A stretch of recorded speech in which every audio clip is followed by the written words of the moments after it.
everybody, and welcome to our Christmas party.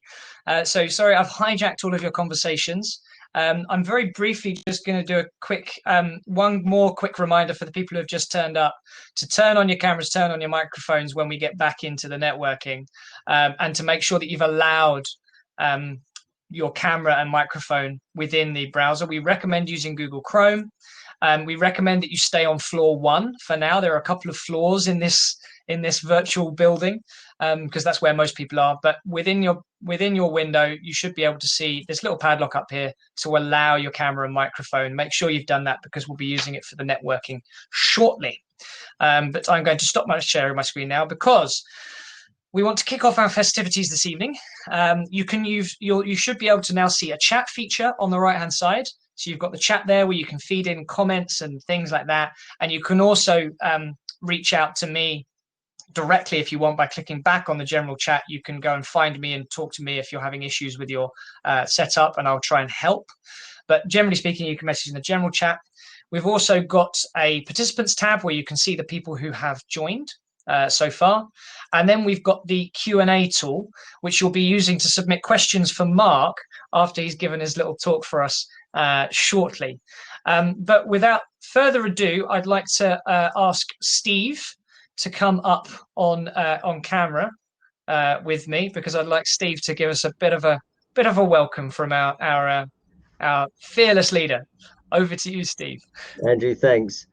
I'm loving your Christmas jumper. I couldn't really find, so I kind of got a Val Doonican type of jumper, and I'm sort of doing it from my front room, which I turned into a grotto just for our party this evening. So hi everyone, I'm Steve Malkin. I didn't look like that picture a minute ago. My God, that looked like some sort of early version of me before my bearded lockdown look.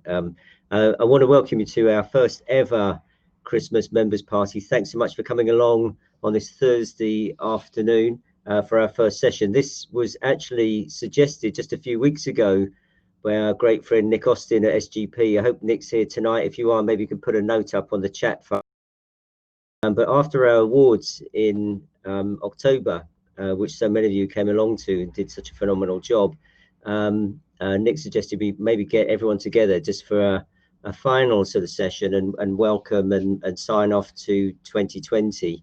Maybe a little bit of, an uplift and a bit of optimism, at this point in the year might be quite a good thing after sort of such a tough time. So it's our first Christmas members party, so welcome. It's going to run from 4 till 6, and later on you can stay there. We're delighted to welcome Mark, who's going to talk in a moment to, as our guest speaker this evening. And it's also, I think, really importantly, our first opportunity to bring you all together. And it's the first time we've done that. We know that you as a community are really, really quite phenomenal in the work that you do. When we told you about our impact report that looks at all of your work across the community and finding out as organizations within the Planet Mark, you'd reduce your total carbon emissions on an average per company by 12%. Last year was really, really phenomenal. And if you put that in perspective, that would certainly beat any targets to halve emissions by 2030. So bringing you together as a community to meet and to talk and to do your own exploring this evening, I think is really, really important, because so many of you have got great stories to tell and you have so many opportunities to collaborate. So I hope that this little test that we're running and this enjoyable party that we're having will give you a chance to meet up and have a chat, because this is, as Andrew said, we're now 1 year in to the decade of action, this UN designated decade of 2020 to 2030 that is really critically important for our trajectory, for our society and our planet and all of our fellow passengers on planet Earth. We're 1 year in. We have to radically change and improve our carbon footprints and our sort of gift back into society as organizations, because we believe at the Planet Mark, like you do, that every business, every organization really significantly contributes to society, not just through the economy, but through the things that you do for society, the people that you work with and employ, the communities that you serve, and obviously the impact and positive impact you can have on the environment. So bringing you together is fundamentally important and is fundamentally part of the way we want to go forward. So with that, we've got some exciting things that you will experience with us in 2021, which is just around the corner. As you know, we are looking at our brand for the Planet Mark, and in terms of the logo, which we'll be revealing at the back end of January, with some really exciting news. We have a new website for you. We have quarterly events just like this one. We'd love you to join. But also we are creating a community where you can meet regularly on an ongoing basis to collaborate and do even better work together. And there is a link that Andrew will be posting up into the chat function to help you maybe just test and pilot that with us if you fancy doing that. So when he shares that, if you want to be part of our pilot for our community, please do let us know by clicking on the link that Andrew will sort of follow up with. It's been a tough year. We know that. And we're looking into 2021, though, with our feet on the ground, but also with a strong sense of optimism. We know that there's enormously good work that we can do, that every single small step that we take turns into a giant leap forward for society if we all do it together. So it's with that sense of optimism and energy and goodwill that I wish you, thank you so much for coming along tonight. Wish you a Merry Christmas, but also let's have a really good 2021. Now, with that in mind, I hope we can hand back over to Andrew. Thanks so much for coming, and we're looking forward to hearing from Mark. Thanks. Excellent. Thank you, Steve. All right. I want to welcome Mark on, but before I do that, I'm just going to say a little bit about him, and also we're going to watch a quick video about his upcoming expedition, Solo 100. So Mark is an author and an explorer and a speaker, and he is well versed in operating within the coldest extremes of our planet. He's done expeditions to the North Pole, both the magnetic one and the actual North Pole, and also has completed solo expeditions to the South Pole. And he's been a part of major documentaries and all sorts of things. So this is a person who has witnessed firsthand the sort of impact that we are having on our planet as a species at the most extreme, and really witnessing at the poles with his own eyes what's happening, and that has motivated him a great deal. And so we're going to be hearing a lot more about his plans for the role that he's going to be playing in trying to drive and influence society and influence young people and people of all ages to really take up the call to arms to advance the sustainable agenda. But I don't want to waste any more time. So very quickly, that's a very brief introduction to him. But I'm going to share a cheeky YouTube video with you, which will show you a little bit more about his expedition that's coming up, which should pop up onto your screens in front of you now.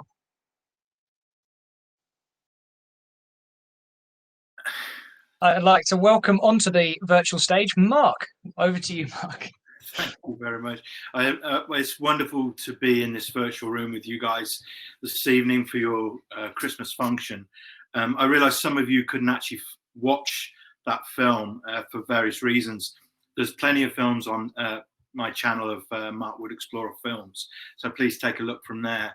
What it did outline, though, was the effect that climate change is having on the showcase of, I feel, climate change, which is the Arctic Ocean. And what I want to do this evening, before we have questions, is to tell you 3 areas that I've been involved in, 3 moments of my exploration career, which changed me as a person, of how I operate with other people, and also what I'm doing next, how I want to bring everything together to do an extraordinary expedition in 2022. And I think it's weird how things happen in life, because I've been doing exploration for 18 years now. Prior to that, I was a soldier and I worked in fire and rescue as well. But for 18 years, I've been dedicated to exploration. And this expedition that's coming up in 2022, called Solo 100, is going to be my final big expedition, where everything comes together of education, documentary, environmental awareness, government awareness. Everything involved will come to the point of this expedition. So I'm so pleased that Planet Mark have allowed me this platform this evening to show you who I am, the true worth of exploration nowadays, and what I'm about to do over the next couple of years. And I come to you from the extremes of the planet at the moment, a place called Stratford upon Avon, which is cold, and it's very nice here actually. And my dogs are here as well. So if you hear some barking, they just join in. This is all part of being at home. A few years back, I led teams and trained teams in the extremes of the planet, operating in the Canadian high Arctic, in Alaska, in Norway, Antarctica as well, and led quite a few expeditions and took ordinary everyday people like ourselves from their working place and took them into the extremes and trained them for expeditions. I think I got into exploration to begin with, to be honest, almost an egotistical way, because I'd read the books about polar explorers, I'd listened to stories about Shackleton and Scott and these great pioneers of ice. And I wanted to feel like what it felt like to pull a sledge and to be out in the very extreme. So it was very much a personal thing to begin with. But over a very short period of time, when I worked with the communities in high Arctic Canada and with people around the world in the Himalayas and other areas, I started to realize how disconnected we are as a global community towards the environment itself. We've lost the importance of what the environment means to our own existence. Now that's very dramatic, but it's very honest as well. So I started to change things around and try and do my expeditions so I would inspire young people to re-engage with the planet and to encourage others as well. The very first expedition I did based around that, I linked with only 18 young students in my old school of Coventry. And that was about 15 years ago. We developed the education program, and last year on Mount Everest, we linked to over 1.2 million students worldwide. So that is really what I'm proud of, how we've kept this going, how we've stuck to our ethics, our beliefs, our reason for exploration, and how we've grown the audience worldwide, and also how we've brought in great investors, great brands to sit alongside us to show the true force of why we want to explore. The first major expedition that I went on with that in mind was the South Pole and North Pole expedition combined. So I was trying to be the first person to reach the South Pole unsupported, unaided, and then following that with the North Pole expedition. Now, only 8 people in history had done the South Pole before, unsupported and solo, and only 2 had done the North Pole before. And none of them were actually born in Coventry. So I was going to be the first. There are jokes in this, by the way, and I can't hear any laughter. So it's my normal life, really. So I spent 3 years as an unknown trying to put this expedition together. And it wasn't just a case of going down there with equipment into Antarctica. It was about creating this great education program and the documentary that run alongside it. 3 years of hard work, many obstacles, many people saying you can't do it, many people disbelieving your own personal skills as well as the idea of the expedition. And the reality of the expedition actually kicked in when the plane disappeared after it dropped me on the west coast of Antarctica. And as it disappeared, Antarctica went silent. And that's when the fear really kicked in. And I started to move. And on the 3rd day of the expedition, I lost my iPod. And my iPod was my stimulation, my brain stimulation for music, books, some sort of sound that would take me away from the deafening silence of the Arctic. You would look around and be 360 of nothing. So to have your brain ticking along was really important. Having lost the iPod, which the color of it was white, by the way, so I've now got an orange one. I found it very difficult to keep moving. I'd test anybody to try and do what I did and try and spend 50 days on ice without any stimulation at all, anything to think about. I never took any photographs or books or anything like that, so it was just myself and the ice. I broke down on the 5th day of the expedition. I sat in my tent for 36 hours. I got upset. I cried. I don't mind admitting this. This is the human side of what we do. And then I phoned a friend who's been on many expeditions with me, and I told him what was happening, and I was looking for an excuse to give in. My knee, my skis, anything that would allow that helicopter or plane to come back in and pick me up.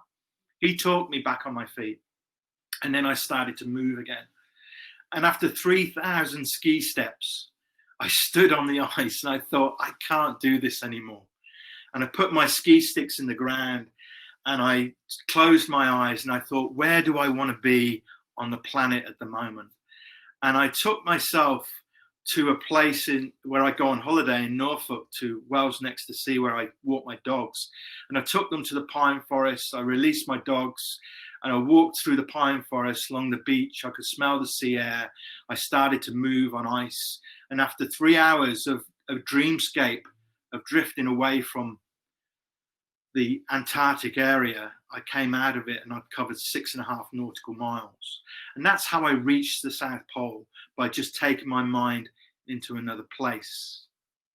So that was an idea of how you can pull yourself through just by stepping back a little bit, reassessing the situation and moving forward. And I think a lot of people this year have been doing that.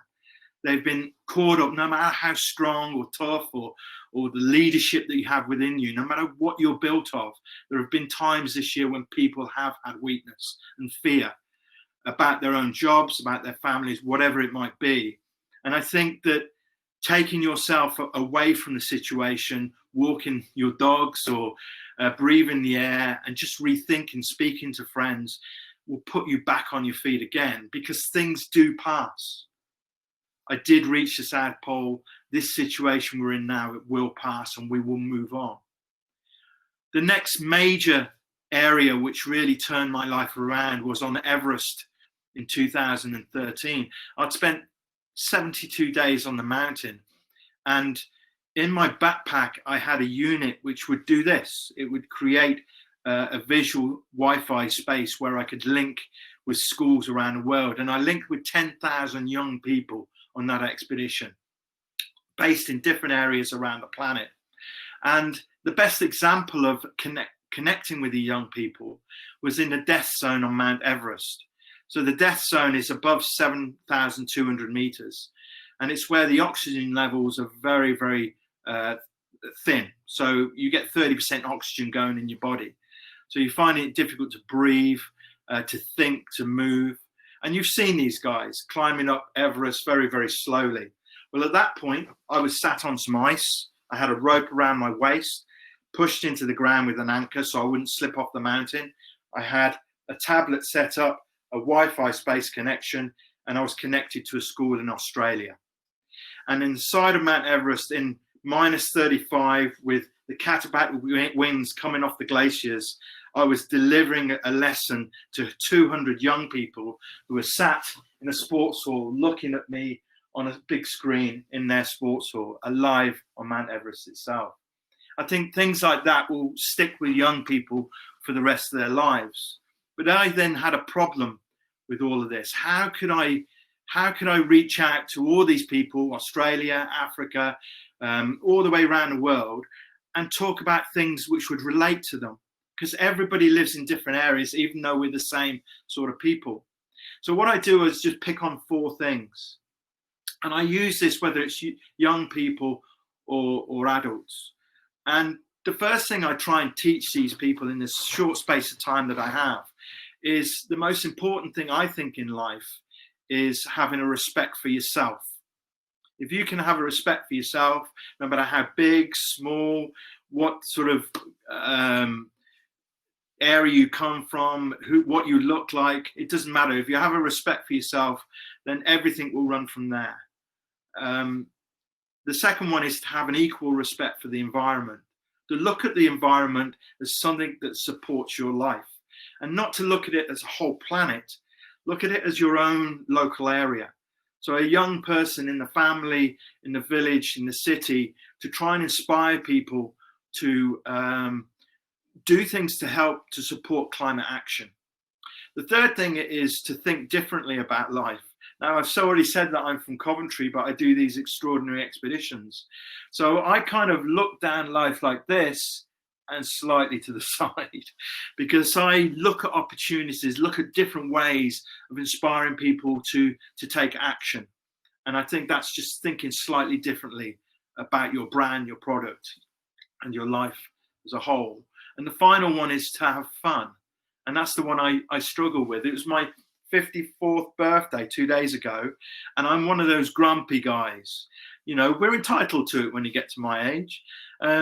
So having fun is a strange one. I'm so dedicated to what I do. Sometimes I need to step back myself and enjoy what I do as well. So on Mount Everest itself, on the final ascent of Mount Everest after 72 days, I stepped out of my tent at 8:30 in the evening, and it was -45 with a 50-mile-an-hour side wind coming in from the left, and I started to climb with my 3 other members.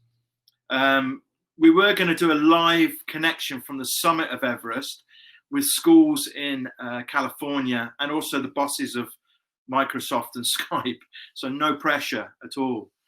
As we started to climb with 10,000 young people following the journey, we got to about 200 meters from the summit, and my friend Singy fell into the mountain itself like a sack of potatoes, and I went up to him and dragged him towards me, looked at his face and started shouting at him, "Are you okay?" But his response was poor.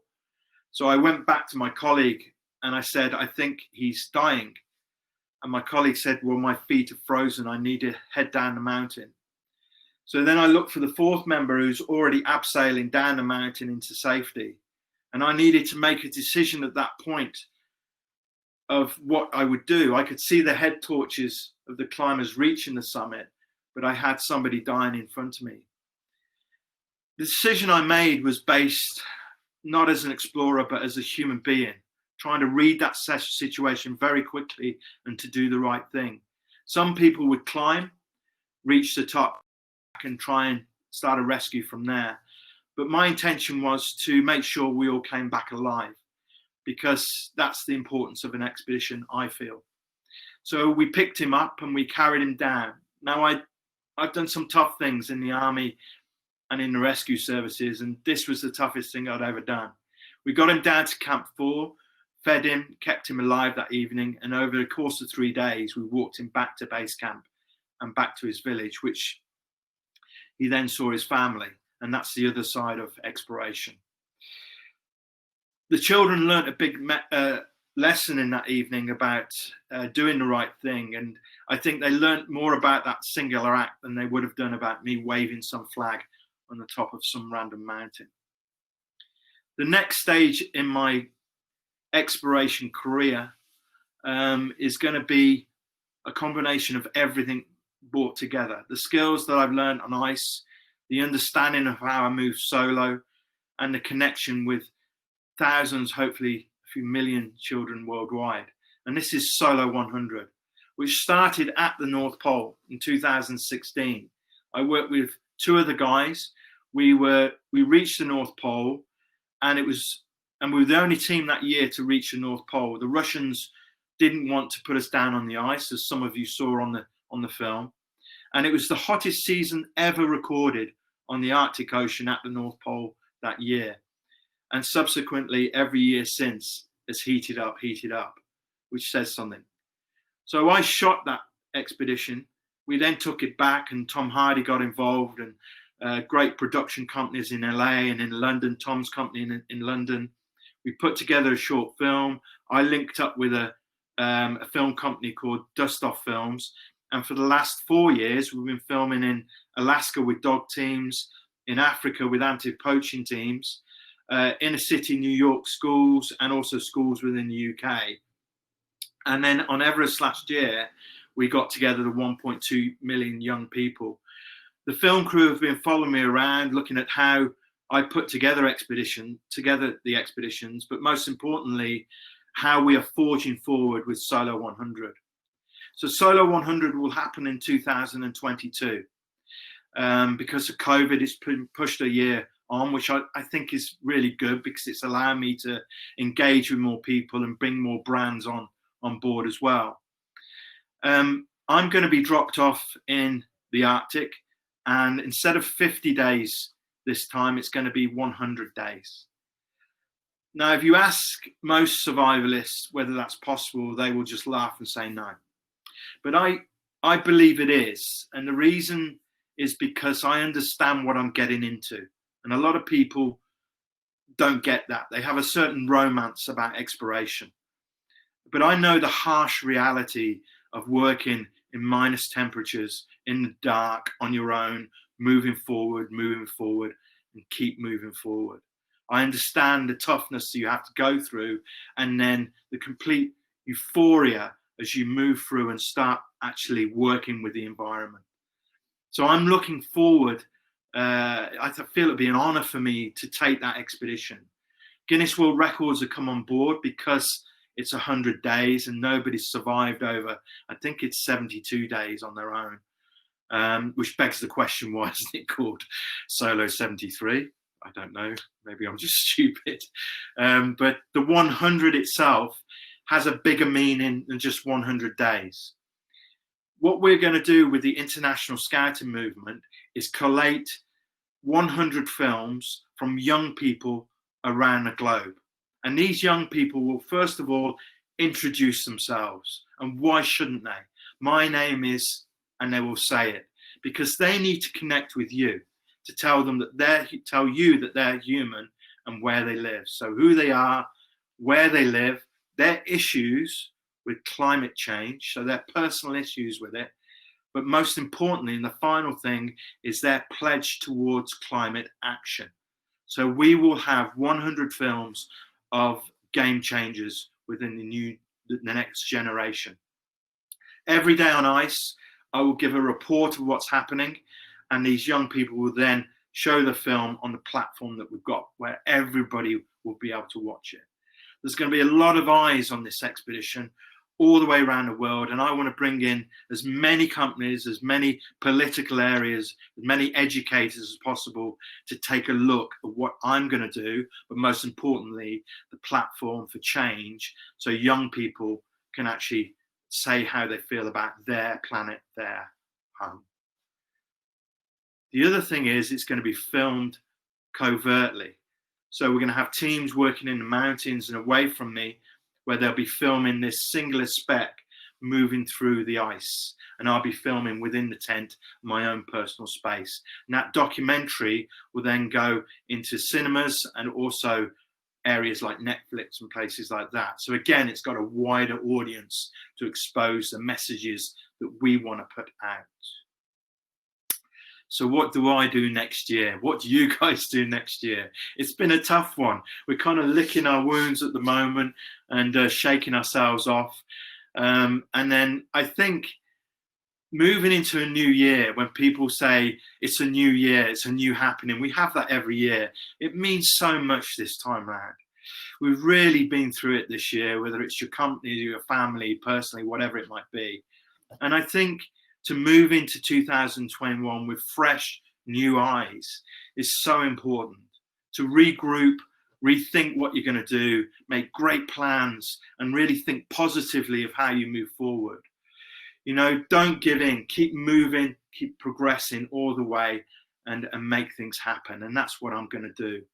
What I look forward to is making noise of this expedition and speaking to as many companies as possible. And, you know, I'm going to use this platform this evening to say that if anybody within this virtual room wants to speak to myself, Planet Mark, or any of the other guys who are involved with Solo 100, then please do, because this is an extraordinary expedition in a modern era, which has all the right notes about it. So I'm going to sign off now, but I do want to really wish you a Merry Christmas. Christmas is going to mean a lot this year. Hopefully you can get all your family together and enjoy Christmas as it is, and do the fourth thing that I'm not very good at. Have fun. Thank you very much. I don't know about that. I thought that from the few conversations we've had, Mark, I think you're a lot of fun.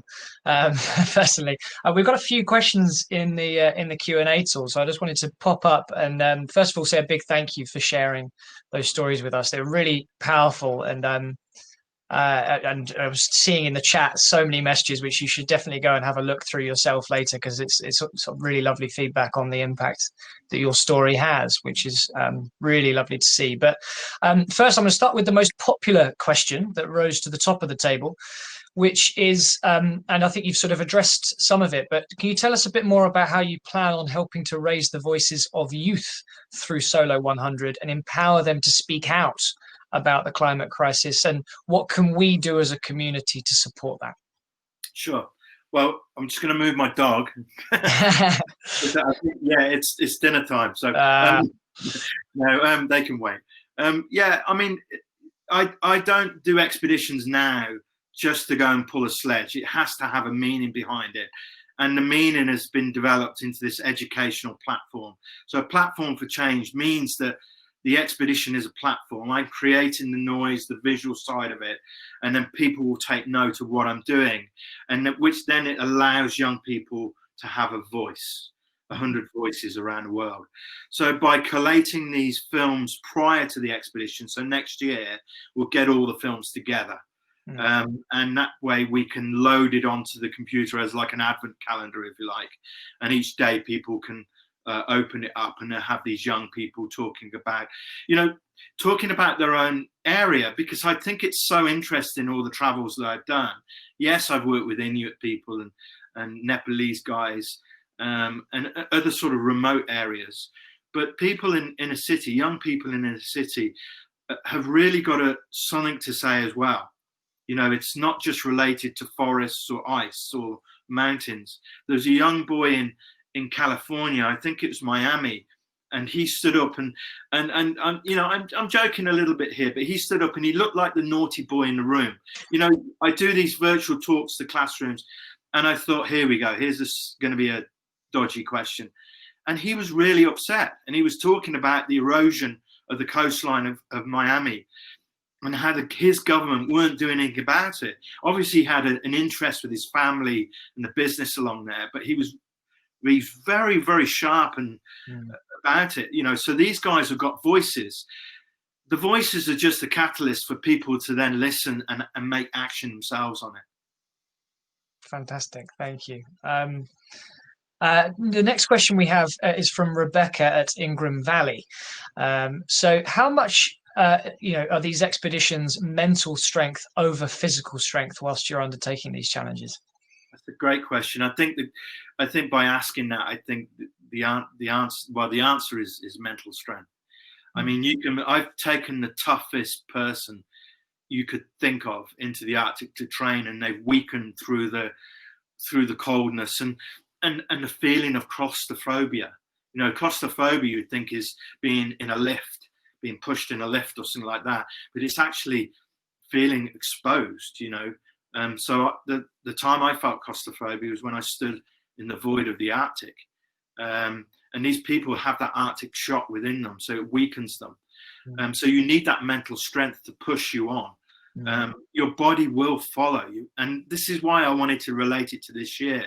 And any issues that you have with business or whatever you're doing, you can get through it. It's just about rethinking, and the brain is an incredible tool to get you through these really, really tough times.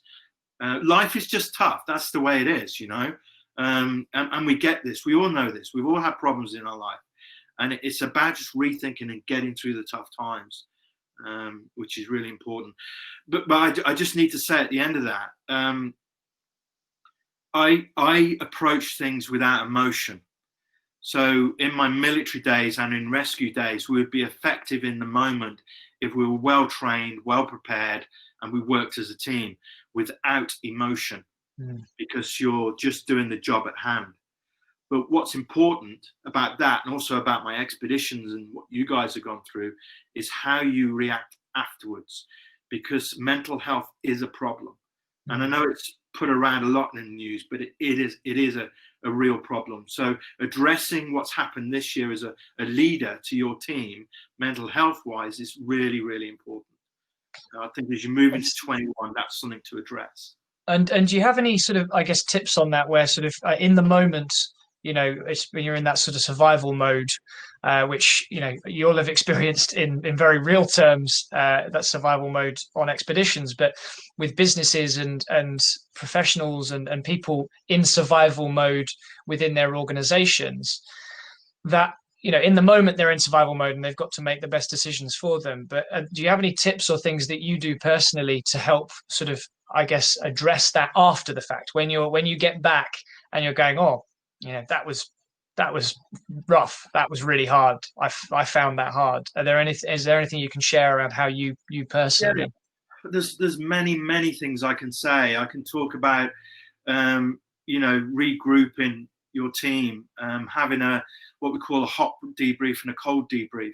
So a hot debrief is in the moment. So while you're still there, while I'm still on ice, you debrief. I know I'm solo, but it's kind of, you have a debrief there because you've still got the feeling of what happened around you. And then 6 months later, you'll lose that feeling. You'll only have the mental facts that you had. So it's a very different scenario. That's the cold debrief. So it's important to register the moment as well as address what happened, if that makes sense. I think by registering the moment, what I do a lot is write things down or use a dictaphone, just to capture that moment of what happened. Don't forget what this year was about, the emotional struggle as well as the practical struggle that you had to go through. It's all part of it. And then I think moving forward, it is about bringing everybody into a room. Look, leaders are leaders because they're great leaders. They're not great at everything in the team. That's why you have a team. Individuals in the team are very good at graphics or marketing or whatever it might be. You're not great at graphics and marketing. You're a great leader. So you need to, you know, step back a little bit, allow your team to sort of flourish, allow them to have a say. And that brings together the teamwork a lot more. And communication is really important and all of that. I don't want to step into it too much because it's a whole long story, but it is about being honest with each other and just sort of sitting back and making plans. You can't stop. You've got to keep moving forward. So I really love that. And, you know, certainly something that I hadn't even thought of that before, but the idea that potentially sort of at the end of what has been a challenging year all round across the board for many people, that actually potentially having a dedicated session in which we have a debrief at the end of this year. You know, next week, let's organize, you know, we should have a debrief as a team to say, guys, this year, you know, 2020, this was hard. Let's talk about that and talk about how that, you know, how it has affected us, and talk about sort of ways in which we're going to help, you know, and as much acknowledging it, not necessarily coming up with solutions, but actually just acknowledging it and recording how hard it's been and recognizing that. And then, you know, if there are things that can be put in place and plans that could be made to improve it in the year to come, you know, I don't think the hardships from COVID and things like that are over. So, you know, we actually survived that. That's struck a chord with me there very much, the debrief piece. I'm going to combine a couple of questions that we've had, sort of, which is a lot around how can this community of people, and so some people have sort of said, you know, getting young people involved is great, but it feels like we're putting a lot of a burden on them. The future's bad enough without expecting them to be the ones driving change. And so the question really is, how do we engage more adults? And within that, how do we engage ourselves? How do we get engaged with your story and support Solo 100 specifically, but also more broadly, how do we engage adults in this? Well, if you can help me, because I hate it when I'm asked two questions in one go. Sorry. So I'll answer the first one really well, and then I'll go, what was the second one again? So how do we engage adults, specifically these adults who are currently watching? We'll do that one first. I will say something about this, though, because there's people talk about climate action and have been doing for 20 odd years, longer than that. You know, it's come to the front line over the last 10 years and over the last few years, you know, with now a new American president, which is fantastic, and the way the government is acting, which is fantastic, but not enough. You know, it's great. So the three areas that I think that we can really push climate action to the forefront is first of all, in order. This is in order. I think it's down to global companies to take action themselves internally, because that way they can do it rapidly. They're not waiting for legislations to be written. They can actually look internally at their own budget, their own way forward over the next 5 or 10 years, and they can act like that, and then it can also inspire other companies to do so. So I think that is the leading force in it. Secondary to that, and of course this is just my opinion, and I'm sure there's many learned people in this room who have a stronger opinion about it, but secondly to global companies, I would say governments come second to that, because governments, in my opinion, are governed by the voters, and it's a very slow process. Unless you get something like a virus or a 9/11, then they act very rapidly about it. But with climate crisis, it's been very slow burn. And then thirdly, it's down to individuals like myself, like higher profile people like Greta, and everybody in this room now. It's down to individuals to look at it. But we will not be the game changers. Individuals will not change it. It's going to be government and also global companies who will have the real effect on how we move forward. What we do as individuals is we keep it burning, we keep pressure on, and that's the importance of this. So never underestimate the power that an individual has to make great change, but it's not going to be the driving force in it. So everybody in this room has a personal responsibility. Every company in this room has a responsibility as well. Brilliant. Thank you for that, Mark. We're going to round off on a couple of slightly light-hearted questions. Then we'll get people back into networking and connecting with one another. This one shot up to being a very popular question very quickly, and that is from Patrick Graham. What's on your iPod playlist for Solo 100? Spandau Ballet, No. I used to do that joke in classes, but then they just look at me like some old man. Yourself, you haven't heard of those. What's on my iPod? Well, it's a mix of stuff. The funny thing is, as you probably know, if you're half technical with your stuff, you'll have your computer loaded up with all your music. You plug your iPod in and just go drain all this music onto it. But what you don't realize is if you do use your dictaphone a lot, then a lot of your own voice will go on there as well. I don't know if anybody's doing that. So I remember one particular time I was moving towards the North Pole on my own, freezing temperatures, pushing along. I had something like Diamond Dogs with David Bowie on in my head, just pushing along. And then that stopped, and suddenly my voice in my head went, I need bread, milk, eggs. That's brilliant. And I couldn't stop it because it was tucked into my jacket, so I just had to listen to my shopping list. Well, I'm sure that's going to make you really hungry and crave some things that you couldn't be carrying. Dear me, okay, that's fantastic. Thank you. And the last, by the way, I'll just say I've seen a few people saying about David Bowie and that on the questions. There's no greater drug in the world than standing alone at the North Pole listening to Dark Side of the Moon. Wow, a bit Pink Floyd. There you go. Yeah, I bet. Yeah, just listen to the whole album. Yeah, that's amazing.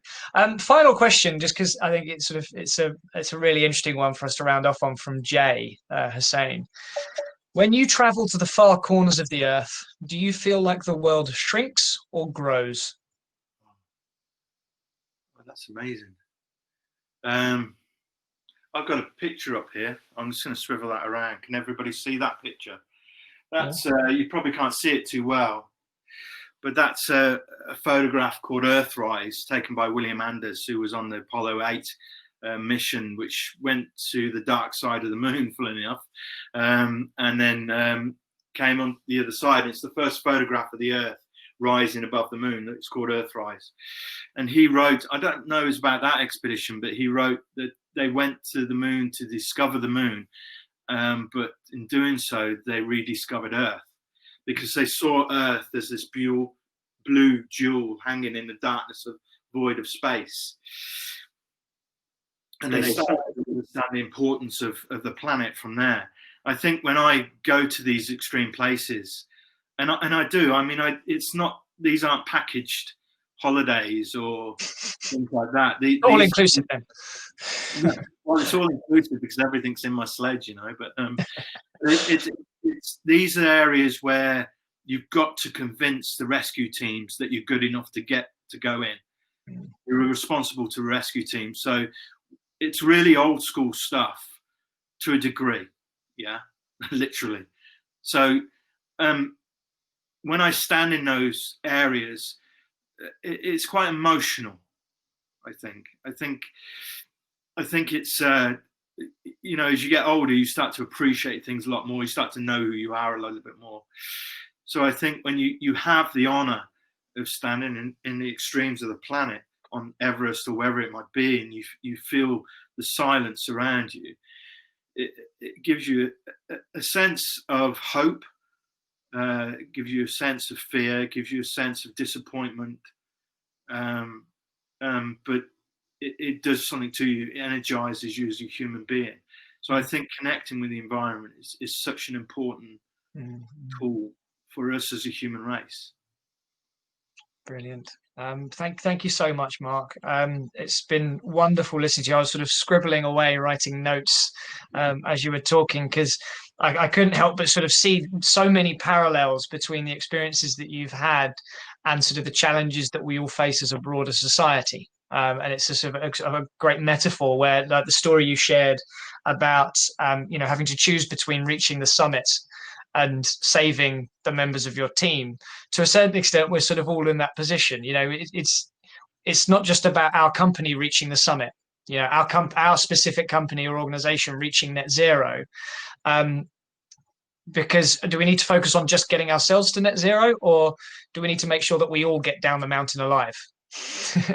And actually, yeah, I think this issue, this major issue we have with climate change, is the biggest problem that the human race has ever faced, and the issue is not believing in science. We believe in science through government and businesses, then we can move forward. Throw money in it, throw resources at it, make changes, and make it profitable as well. Make it profitable for companies, because humans are greedy. So make it profitable. It's true. Yeah, no, I know. Yeah. To achieve what I need to achieve, I need to have good, solid people around me, good companies. So I do put a shout out for people to just have a chat to me, not to join us as a brand, but to have a chat to me. I want as many people in this room, if it's not tonight, all the way through the next 3 months, contact our team at Solo 100 and just say, look, we want to have a chat. You don't know what it's about, it doesn't matter. You don't need to be an investor. You just need to have a chat. If you want a personal chat with me, it's fine. Because what I do is important as an explorer, and it's only part of the jigsaw, though. Yeah, and there's a lot I think we can learn from it. It's been fantastic, and you know, we've all got to get down this mountain alive. That mountain being the climate crisis that we are facing, and a big part of that is encouraging others to get on this journey with us, which is something that you're doing through the Solo 100 expedition. And in the same way as there's a romance to exploration, there's a bit of a romance, especially at the moment, to sustainability. And the idea of being sustainable organizations, there's a romance to it, but the people in this community understand the toughness required in the same way as the toughness it requires to do the expedition. We know the toughness required to make progress with sustainability. And we need to, in the same way as you're showing others through your actions, we need to be showing other organizations how it's possible to make progress with sustainability. And so before I send it out to networking again, I guess our challenge to everyone who's here tonight is really to think about what your sustainability equivalent of Mark's Solo 100 expedition is. You know, how will you communicate and encourage others to start their own sustainable expeditions as organizations? How do we get people on this journey with us and spread the word that this is important? We are here to have an impact together. and make sure that we all get down the mountain alive. So I want to say a huge thank you to Mark for coming and giving us his time tonight. It's been really generous and been amazing hearing his story. So thank you so much, Mark. I'm sure everyone would be applauding if they could. They'll have to do a virtual applause in the chat. We'll break out into networking now, but I'll just do one little final shout out for in the middle of the room. You'll see a little the logo for the event today. If you click on that, you'll be able to go and register your interest in getting early access to the community platform that we're building that will enable all Planet Mark members to connect with one another any day of the week, all of the time, not just in the quarterly networking events that we're going to be doing next year, not just in the webinars that we'll be doing on a monthly basis next year, but constantly being able to connect and communicate and discover one another, offer special offers to one another and those sorts of things. So if you're interested in doing that, click the link in the middle of the room and you'll be able to go and sign up on a little form, and we'll make sure you're the first to hear about it when we're rolling it out for some beta testing. So without further ado, I'm going to stop things there and enjoy networking. Double click on the tables to move around the room. And at 6 o'clock, we'll go into a bit of an after party in Zoom for anyone who wants to stick around a bit later and have some drinks with us. We'll see you on the other side.